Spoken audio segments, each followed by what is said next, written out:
பாருங்க ஃப்ரெண்ட்ஸ், எங்கள் வீட்டில் காலையிலே மீன் குழம்பு ரெடி ஆயிடுச்சு. ஏன்னா எங்கள் வீட்டில் நேற்றுக்கெல்லாம் மீன் குழம்பு வைக்காதனால ஈரோடு சைடு வந்து என்ன செய்வாங்க, தக்காளி வெங்காயம் எல்லாம் வணக்கி போடுவாங்க. இங்கே என்னடான்னா புளி ஊற்றி புளி புளி தேங்காயெல்லாம் அரைச்சி கரைக்கிடுவாங்க. பாருங்க சூறை பார்த்தீங்களா, சூறை எப்படி இருக்குது பாருங்க. இங்கே பாருங்களேன், சூறை மீன், இதுக்கு பேர் சூறை மீன். இது கூட என்ன செய்திருக்காங்க, முருங்கைக்காய் எல்லாம் போட்டிருக்காங்க பாருங்க. முருங்கைக்காய் தக்காளி எல்லாம் போட்டிருக்காங்க பாருங்க. ஈரோடு சைடு என்ன செய்வாங்கன்னா எல்லாம் மணக்கி விட்டு ஏதோ ஒரு வருஷத்துக்கு தான் மீன் குழம்பு வைப்பாங்க.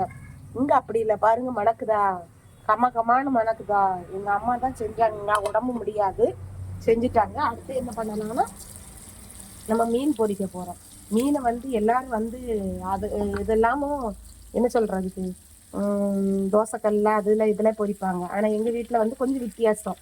நாங்க வந்து ஆப்பச்சட்டியில தாங்க நாங்க பொரிக்கிறோம். சரிங்களா?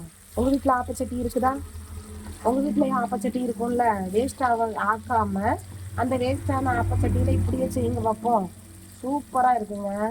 அதுல நீங்க என்ன பண்ணுங்கன்னா தேங்காய் எண்ணெய் ஊற்றி பொரிச்சு பாருங்க, செம டேஸ்டா இருக்குங்க. பண்ணி பாருங்க ஃப்ரெண்ட்ஸ். சரிங்களா?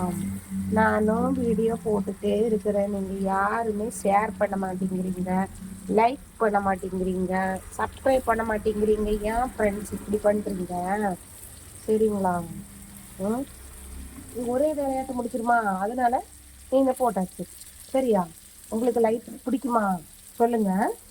அப்புறம் நம்ம வீட்டுல என்னது, வாழைக்காய் காலையில வச்ச பொரியல். ஓகேவா? இது அம்மாவுக்கு பத்தியத்துக்கு எல்லாம் மணக்கி வச்சிருக்கு பாருங்க. அம்மாவுக்கு எதுவுமே வறுத்து தான் வைக்கணும்னு சொல்லிட்டு வெண்டைக்காய் வறுத்து வச்சிருக்கு பாருங்க. எண்ணெய் ஊத்தாம பத்திய சாப்பாடு. அப்புறம் பாத்தீங்கன்னா மண்பானையில சாப்பாடு வச்சிருக்கு பாருங்க. சாப்பாட்டுல என்னன்னா குழம்பு கரண்டி எடுத்து அதுல போட்டுட்டாங்க போல இருக்கு. பொரியல் எடுத்திருப்பாங்க போல இருக்குது. அவங்களுக்கு விவரம் அவ்வளவுதான். அதனால பொரியலுக்குள்ள கரண்டி அதற்குள்ள தூக்கி போட்டுட்டாங்க. பழம் அடிச்சாலும் வெந்நீருக்குள்ள சுடுதண்ணி காஞ்சிட்டே இருக்கும் பாத்துருங்க, அதுவும் போகுது. அப்புறம் பாத்தீங்கன்னா பாருங்க, கால் வலினால எங்க அம்மா உட்கார்ந்து இருக்காங்க பாருங்க. அப்படிதான் இருக்கும் பாத்துக்கோங்க. நேத்தையில இருந்து கொஞ்சம் ப்ரெஷர் ஓவரா இருக்குது, உட்கார்ந்து இருக்காங்க. அப்பா இங்க பாருங்க, ஒருக்கா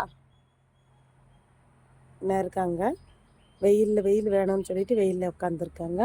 இன்னைக்கு காலையில் விடியாலம் போல் மழை வந்துச்சு பார்த்துருங்க. அதனால தான் இப்படி இருக்குது. சரிங்களா? முடிஞ்சால் லைக் பண்ணுங்கள், ஷேர் பண்ணுங்கள், சப்ஸ்கிரைப் பண்ணுங்கள். சரியா?